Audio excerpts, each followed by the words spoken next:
السلام علیکم دوستو، ویلکم ٹو او ایس کو ڈسکوری۔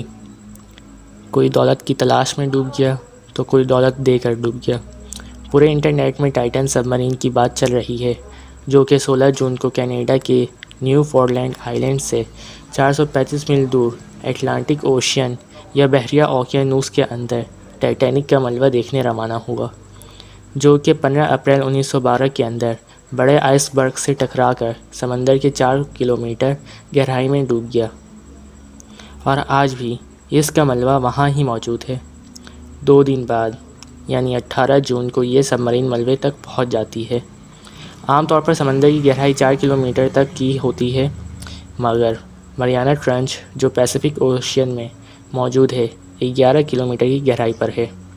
یہ سب مرین پہلے 2 مرتبہ سمندری سفر طے کر چکی تھی، اور اس مرتبہ اس پر 5 لوگ سوار تھے، جس میں 2 برٹش نیشنل پاکستانی بھی موجود تھے۔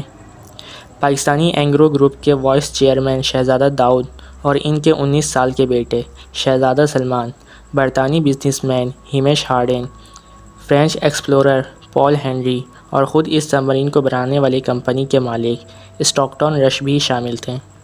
یہ سب مرین منی وین کے برابر تھی، جو تقریباً 22 فٹ کی تھی۔ اس میں 5 لوگ سوار ہو سکتے تھے، اور اس میں 96 آورز کی آکسیجن موجود تھی، اور یہ 13,000 فٹ تک سمندر کی گہرائی میں جا سکتی تھی۔ اس کے سامنے کی طرف ایک پورٹیبل ونڈو بھی موجود تھا، جس کی مدد سے سامنے کی طرف لائٹ کی مدد سے دیکھا جا سکتا تھا، اور اس کو سمندر میں اتارنے سے پہلے پیچ لگا کر لاک کر دیا گیا تھا، جسے صرف باہر سے کھول سکتے تھے۔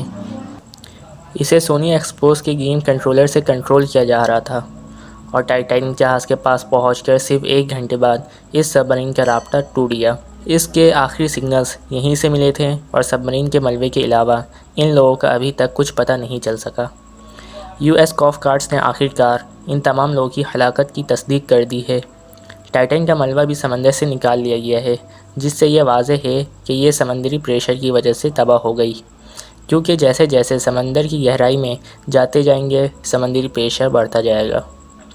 کیونکہ یہ امریکہ اور کینیڈا کے بارڈر کے پاس کا واقعہ ہے، اس لیے دونوں ملکوں نے اس سب مرین کو ڈھونڈنا شروع کر دیا اور دوسرے ملکوں سے مدد بھی مانگی۔ سب جانتے تھے کہ اس سب مرین کا بچنا ناممکن ہے، اور اگر ایسا ہو بھی جاتا تو یہ کسی معجزے سے کم نہیں تھا۔ اس کے بہت سارے وجوہات ہیں کہ ان لوگوں کو چاہ کر بھی کیوں نہ بچایا جا سکا۔ سب سے پہلے تو یہ جان لیں کہ کوئی شخص چاہ کر بھی 1 کلومیٹر کے بعد سمندر کے اندر نہیں دیکھ سکتا، کیونکہ سورج کی روشنی 1 کلومیٹر کے بعد سمندر تک نہیں پہنچتی۔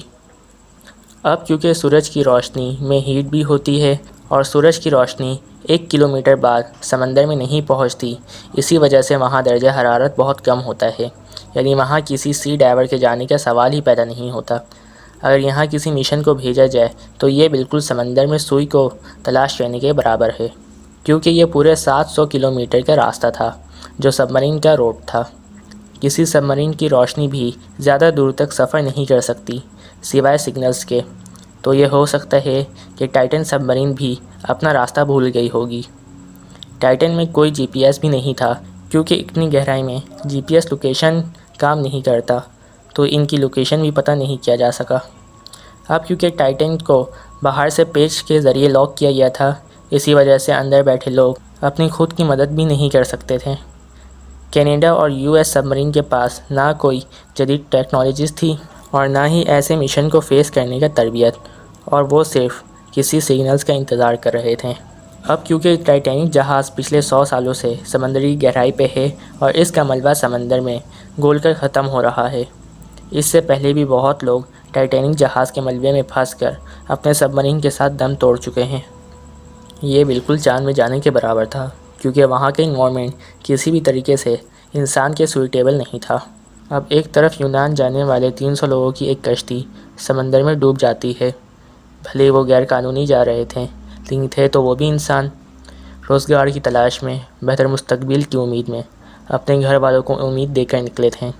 لیکن جب وہ ڈوب رہے تھے تو انہیں نہیں بچایا گیا، جبکہ بچایا جا سکتا تھا، اور جنہیں نہیں بچایا جا سکتا تھا انہیں بچانے کے لیے اتنی کوششیں کی گئیں، اتنے پیسے خرچ کیے گئے، صرف اسی لیے کہ یہ امیر تھے اور وہ غریب۔ آج کی دنیا نے پیسے کو دنیا کی حقیقت بنا دی ہے۔ جو امیر ہیں وہ دنیا میں حکومت کرتے ہیں اور جو غریب ہیں وہ چیونٹیوں کے برابر ہیں۔ ان کے کوئی حقوق نہیں۔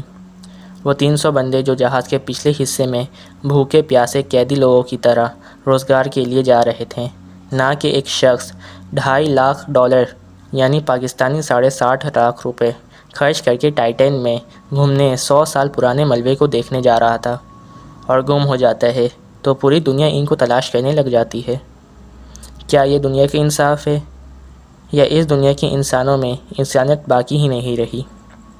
پھر اللہ کا انصاف تو ایسے ہی ہوتا ہے کہ اشارے میں لوگوں کو سمجھاتا ہے۔ 2 پاکستانی لوگ بھی اسی میں ہلاک ہو گئے۔ اللہ ان کی مغفرت فرمائے، آمین۔ کیونکہ یہ بہت دردناک وقت ہوتا ہے کہ سمندر میں بیٹھ کر اپنے موت کا انتظار کرنا کہ میری موت کچھ ہی لمحے میں ہونے والی ہے۔ اب اس کو لے کر سمپسن کے ایک ایپیسوڈ سے جوڑ دیا گیا ہے، کیونکہ جب بھی ایسا کوئی عالمی حادثہ ہوتا ہے تو کچھ لوگ اسے توڑ مڑوڑ کر سمپسن سے جوڑ دیتے ہیں تاکہ لوگوں کے درمیان جھوٹ پھیلا سکیں۔ سمپسن کارٹون کے 700 سے زیادہ ایپیسوڈ موجود ہیں اور ان میں سے کسی ایک میں ملتا جلتا ایپیسوڈ دیکھا گیا ہو تو لوگ اسے پریڈکشن کہہ کر جوڑ دیتے ہیں، چاہے وہ 17 سال پرانا کارٹون ہی کیوں نہ ہو۔ یہ تو بالکل اسٹوپڈیٹی ہے۔ لوگ اس کارٹون کا حوالہ دے رہے ہیں جو 17 سال پرانا ہے۔ اس ایپیسوڈ میں دکھایا گیا تھا کہ 2 لوگ اپنے پرائیویٹ جہاز میں ٹائٹینک کے پاس خزانے کی تلاش میں گئے تھے اور واپسی میں صرف ایک جہاز بچ کر نکل پایا جو سمندر کے اندر پتھر میں پھنس گیا تھا اور اس کا آکسیجن کم ہونے لگا، جو بالکل ٹائٹن کے ساتھ ہوا۔ سب لوگ جانتے ہیں 17 سال پہلے ہو یا آگے کے 17 سال بعد لوگوں کو آکسیجن کی ضرورت تو پڑے گی۔ اس میں کسی پریڈکشن والی بات تو ہے ہی نہیں۔